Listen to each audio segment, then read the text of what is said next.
তুমি আমার সাথে ছবি তুলতে চাও না কেন? তোমার আমার ছবিগুলো দেখলে কি মনে হয় জানো? একটা পচা চেহারার পাশের বাড়ির ছেলে তোমার পাশে দাঁড়িয়ে আছে। নিজেকে তো ভালোই আন্ডার এস্টিমেট করো, কিন্তু পাশের বাড়ির ছেলে মনে হয় কেন? মনে হবে না? তোমার পাশে তো আমাকে ছবি তুলতে হয় হয়তো হাত ভাঁজ করে, নাহলে হাত ছেড়ে। কাঁধে তো হাত দিতে দাও না। আমি কি করবো, কাঁধে হাত দিলে যে সুরসুরি লাগে। আচ্ছা দাঁড়া, এই যে আমি কাঁধে হাত দিলাম। Saiful Saiful please please please Saiful please please. কি কাঁধে হাত দিবে না, আমার সুরসুরি লাগে। সুশীল লাগে সেজন্য কি আমি সারা জীবন আর বউয়ের কাঁধে হাত দিব না? No way. আরেকবার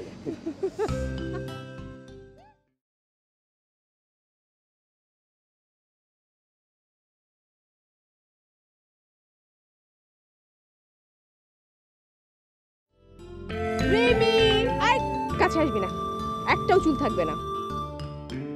আশ্চর্য দোস্ত, 4 বছর পর শত্রুর সাথে দেখা হলো তো মানুষ এইভাবে ওয়েলকাম করে না। আর 4 বছর পর কোনো বন্ধুকে এভাবে রিসিভ করে না। সরি দোস্ত।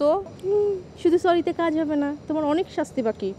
আচ্ছা দিস। কোথায় আছে কোথাও আশেপাশে। আচ্ছা তুমি বলতে পারো ভাই, ভাই সারাদিন মাটির মধ্যে কি লেহালেহি করে?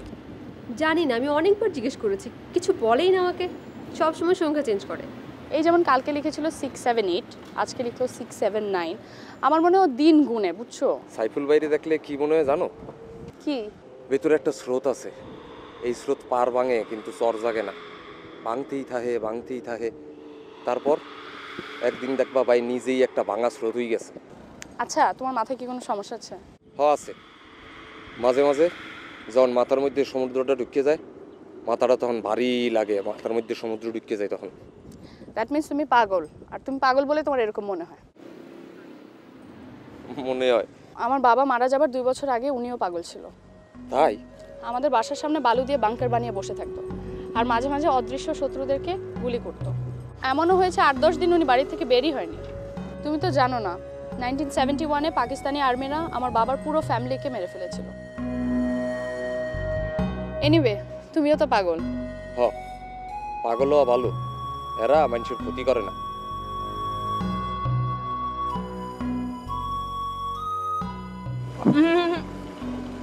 বসুন সম্রাট সাহেব, আপনার সঙ্গে আমার জরুরি কিছু কথা আছে।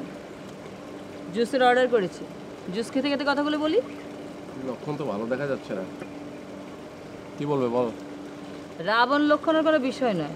আমি যখন নিজে এসে তোমার সঙ্গে কথা বলতে চাইছি, তোমার বোঝা উচিত বিষয়টা অনেক গুরুত্বপূর্ণ। সেটা আমি বুঝতে পেরেছি, কোনো গুরুত্বপূর্ণ বিষয় ছাড়া তুমি এত শখ করে সাদে এসে আমার পাশে বসেছো, এরকম কোনো স্মৃতি আমার মনের মধ্যে নেই। তোমার এই গুণটার না আমি অনেক প্রশংসা করি, বুঝলে? কোনো কিছুই তুমি সহজে ভুলে যাও না। তুমি ভুলে যাও? সব কিছু না, কিছু কিছু ভুলে যাও। যেমন ভুলে গিয়েছিলাম দেশে তোমার একটা মেয়ে আছে। এই প্রসঙ্গটাকে আমাকে কষ্ট দেওয়ার জন্য করলে? আমি অত্যন্ত বিবেচক একজন মানুষ, যে কারণে হোক তুমি আমার হাজবেন্ড, তোমার দিকে অ্যাটেনশন দেওয়া আমার কর্তব্য মনে করি। কিন্তু আমি তাই লক্ষ্য করছি তোমার মদ্যপানের মাত্রাটা না খুব বেড়ে গেছে। এটা আগেও ছিল। তা ছিল, কিন্তু তার সঙ্গে এখন যে একটা নতুন মাত্রা যোগ হয়েছে, বিলাপ, মাতালের কান্না। আজকাল মদ খেতে খেতে না তুমি কান্নাকাটি করো, হাওমাও করে নিজের মেয়ের কথা বলো। আগে তো তোমার এরকম হতো না, হতো কি?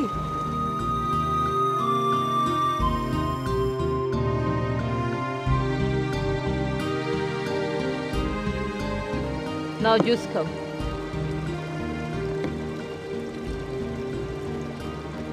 আসলে তোমাকে বিব্রত করার জন্য আমি কথাগুলি বলিনি, বুঝলে?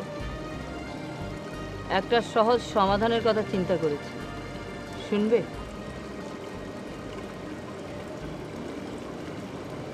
তুমি তুমি তোমার দেশে ফিরে যাও। এটা তুমি একটা কথা বললে? তুমি কি ভেবেছো তুমি যা বলবে আমি তাই শুনবো? এতদিন ধরে তোমাকে আমার অনেক কথা শুনেছি, আজকেও বলেছো, সব শুনেছি, কিন্তু তুমি আমার একটা কথা শুনে রাখো, আজকে থেকে আমি মদ খাওয়া ছেড়ে দিলাম। আমি তো তোমাকে মদ খেতে নিষেধ করিনি। আমি যেটা বলতে চাইছি সেটা আমি সেটা শুনেছি, আমার শ্রবণ শক্তি অনেক ভালো আছে। একটা কথা মনে রাখো, তুমি আমাকে ইয়ে করতে পারো, কিন্তু আমি সেটা করতে পারি না। মানে আমি ভুলে যাইনি যে তোমার বাবা আমাকে ফুটপাত থেকে তুলে নিয়ে আসছেন, তা না হলে আজকে শাহজাহান সম্রাট কোথায় থাকতো সেটা আমি ভুলি নাই। আর তার প্রতিদান দিচ্ছ এখন থেকে? এই মাত্র এই মুখ সামলে কথা বলবেন, মুখ সামলে কথা বলবেন। এইসব হোটেল টাকা পয়সাগুলো থোড়াই আমি কেয়ার করি। আমি আমার বিবাহিত স্ত্রীর সাথে থাকি, আপনি এসব কথা বলার কে? আমি তো আপনার স্ত্রী, তাই না? কিন্তু তুমি তো একটা মিথ্যুক, ফ্রড, কোনো কিছু না জানিয়ে আমাকে বিয়ে করেছি। No, never. আমি মাতাল হতে পারি, কিন্তু আমি মিথ্যুক নই, আমি ফ্রডও নই। আপনার বাবা সব জানতেন, তিনি শুধু আমাকে মানা করেছিলেন আমি যেন কিছু না বলি, এবং তিনি নিজেও চাননি এগুলো বলতে। হ্যাঁ, এখন তো বাবাকে আর কবর থেকে উঠিয়ে এনে কোনো কিছু জিজ্ঞেস করা যাবে না, তাই না? সেইখানেই তো সমস্যা। সেই জন্য তো আপনি আজকে আমাকে মিথ্যুক বলছেন, ফ্রড বলছেন। ঠিক আছে, জুসটা খাও। কেন খাবো?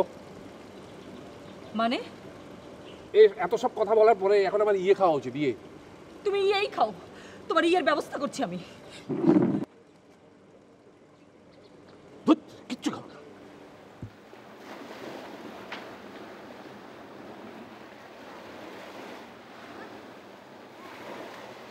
মোমো, ভদ্রলোককে বল না একটু আশেপাশে কোথাও ঘুরে আসতে, তোর সাথে কথা বলি।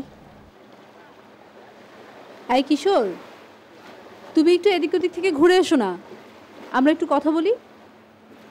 কথা কি কনফিডেন্সিয়াল? হ্যাঁ, তা একটু তো বটেই। তোমার সাথে যে আমার একটু ট্যুর প্ল্যান ছিল। ওকে, নো প্রবলেম, হয়ে যাবে, আমি তো আছি। ওকে।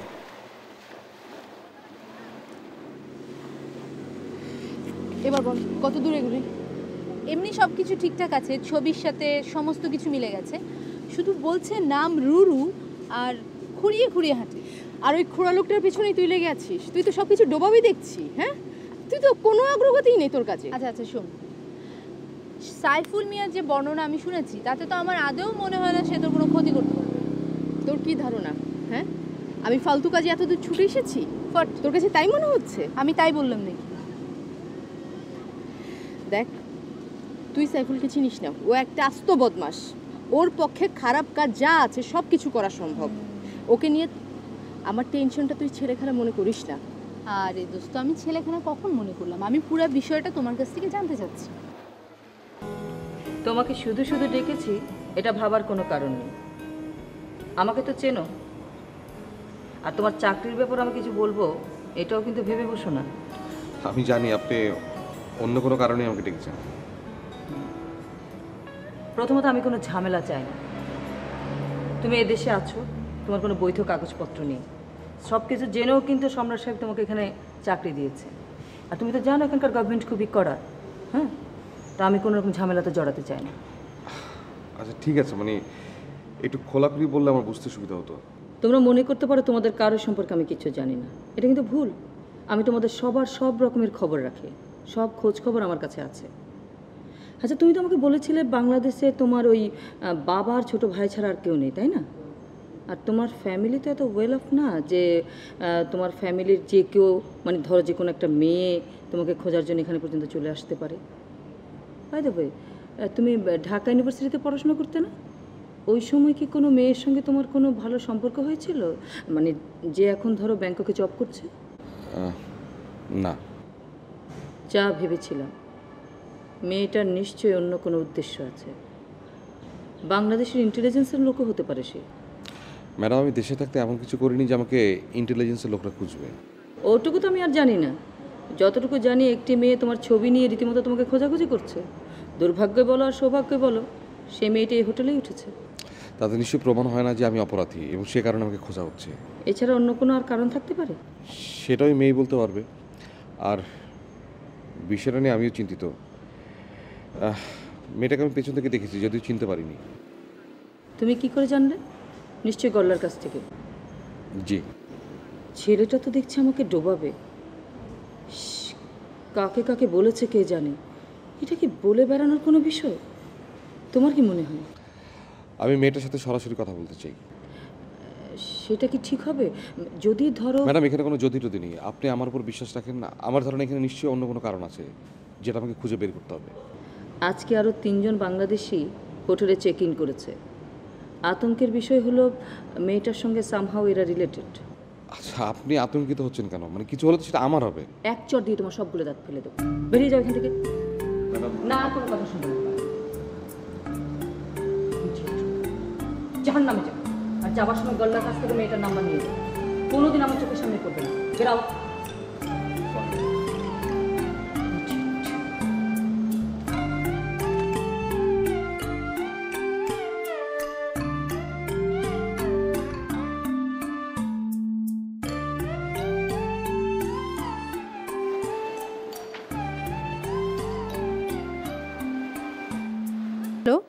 আপনি মোমো? কে বলছেন? আপনি সাইফুলকে কেন খুঁজছেন? হ্যালো, হ্যাঁ, আমি কে সেটা বলার আগে আপনি বলুন আপনি কে বলছেন? আমি সাইফুলের বন্ধু বলছি। সাইফুলের বন্ধু? আচ্ছা, আপনার নামটা জানতে পারি? সেটা সমস্যা না, সমস্যা হচ্ছে যে আমাকে প্রথমে জানতে হবে যে আপনি সাইফুলকে কেন খুঁজছেন।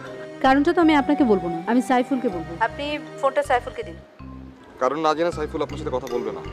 ওনার সাথে কথা বলতে না পারলে আমিও কারণটা বলবো না। সবচেয়ে ভালো হয় যদি ওনার সাথে সামনে আমি কোথাও কথা বলতে পারি। হ্যালো। হ্যাঁ, শুনছি। আচ্ছা, আপনি কি পারবেন সাইফুলের সাথে আমাকে দেখা করিয়ে দিতে? ভাবতে হবে। আচ্ছা, আপনি আমার নাম্বারটা কোথায় পেয়েছেন? হ্যালো। কিরে, কেটে দিয়েছে না কেটে গেল? মেবি কেটে দিয়েছে। কি মনে হয় দেখা করবে ও? জানি না। এই আবার আবার আবার হ্যালো। ঠিক আছে, আজ রাত 8টায় আপনি ফেস্টিভ্যাল পয়েন্টের সামনে থাকবেন। সাইফুল আপনার সাথে দেখা করবে। ওকে, বাই।